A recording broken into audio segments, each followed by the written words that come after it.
Here are three major crypto scams in this space that you need to make sure you're watching out for. I've seen too many people get burned by these, and I'll tell you how to look out for them, the exact details of what you're looking for, as well as how to avoid them and how to prevent them happening to you in the future.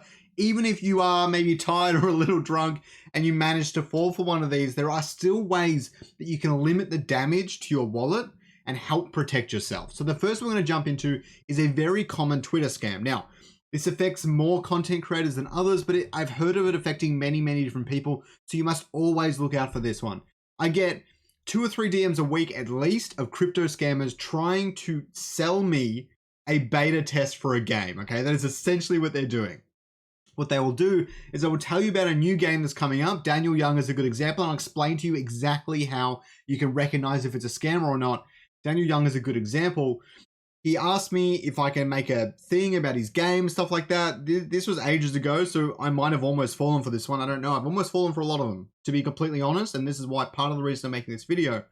But basically, he will tell you, oh, here's this game, and you can earn some money to play it and beta test it and do a video and all that sort of other crap. It all sounds great. I mean, in a bear market, everyone needs money, right? So that's a part of the problem. But essentially, they'll give you all the details and stuff, and they'll even up front right away give you like beta keys and things to test the game. What they will do is they'll tell you to go to their website and download their game and test it on the video and get money or whatever, right? Now, what this will do is it will install a virus on your computer that will search your entire computer for your seed phrase. I know that sounds crazy, but you can reveal your seed phrase from within the browser. Therefore, it is stored on your computer somewhere. If you do not have a ledger protecting your seed phrase, if it is just installed on the browser, you can sign transactions straight from the browser, then one of these scams can compromise your entire wallet, and then you're pretty much screwed. They're going to use a bot to drain it. You'll have no chance. Okay, so just don't download anything that someone tells you to download without going hard and verifying it first. Now, how do I know that he's probably a scammer? There's a few dead giveaways. The first one is if they joined a very long time ago. If they joined like 1970 or something, I've seen that sometimes. Twitter didn't even exist in 1970, so maybe that's a bug. But if they joined a very long time ago, then that means that they probably bought an account from someone else. Ignore followers 99% of the time, unless it's like 100,000 followers or something. They have bought bots, and that is how they got all their followers. I promise you that right now, okay? It is just bots. Don't trust the followers for a second. And the big giveaway is that they don't do any of their own posts because they've got to bot this account to go and send the messages to everyone.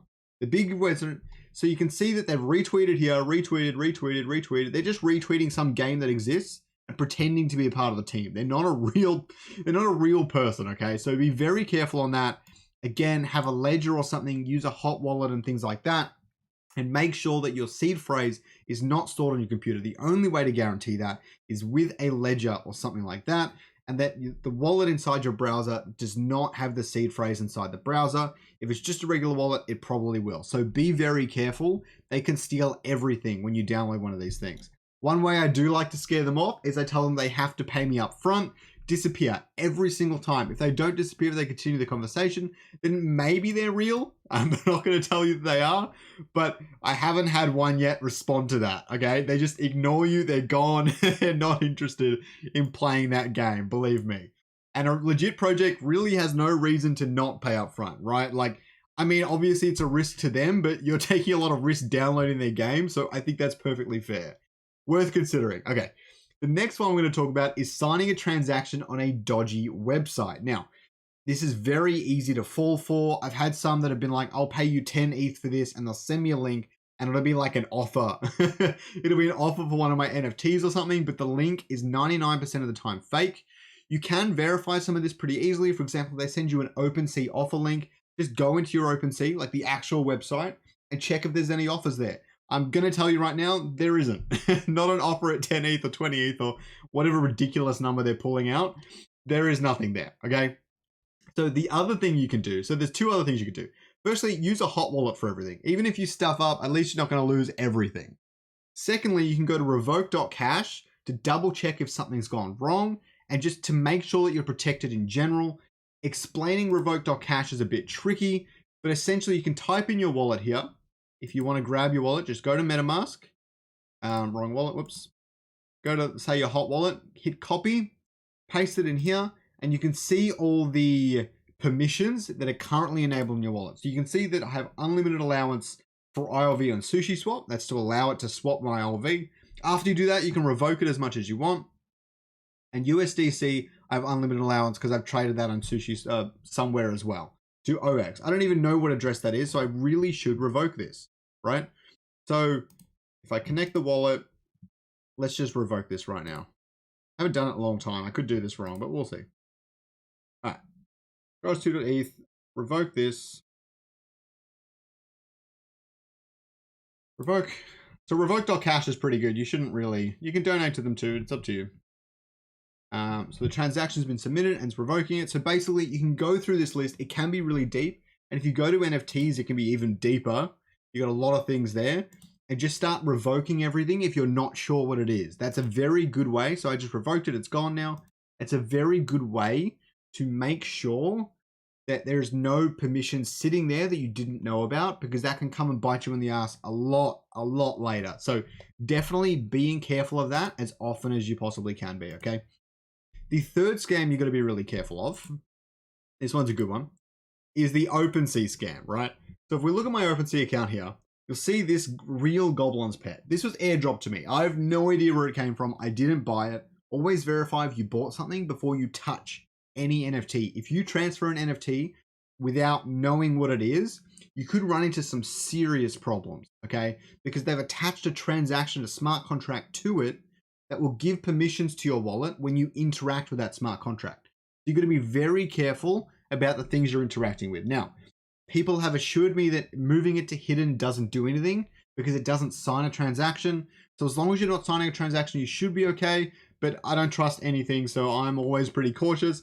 But you should realistically be able to do more options and then hide, and it should be fine. But again, I don't trust very much. Okay, so these NFTs you have to be very careful of. How do you confirm that that's a fake NFT, that that's a dodgy thing ridden with viruses that are going to take all your crypto?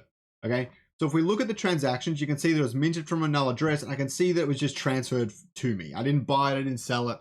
So that's already a red flag. If it was airdropped to you, it's probably dodgy. You'll have a lot of them that will get airdropped to you, and then people will make like a 0.5 ETH offer on them or whatever, and you'll get like an email like, oh, half an ETH offer on something I don't even know about.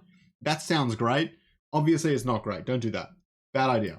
And if we look at the collection itself, you'll notice that it's got like 2,000 owners, 6 ETH volume. It's not much. The floor price is pretty much nothing, and there's like no transactions. So you can see that it's been faked on the day that was sent or whatever like that, and then they tried to fake the volume a bit, and it's just gone. So you know that it's definitely very, very dodgy. All right, very, very dodgy. I mean, this one might be real. I have no idea, but just if there are red flags like this, be careful, maintain your sanity, and just don't send any NFTs you don't know about, and you will be safe. That's the simplicity of it, right? Just don't sign any transactions with things that you are unsure. If you're even a little bit unsure, go and try your best to verify it. If you're a little bit unsure, then that's enough. Don't touch this transaction.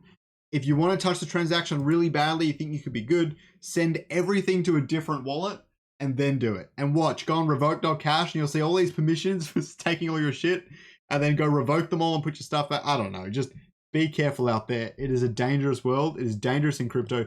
Please like and subscribe if you found this helpful. If you got something out of it. Have a good day, everyone.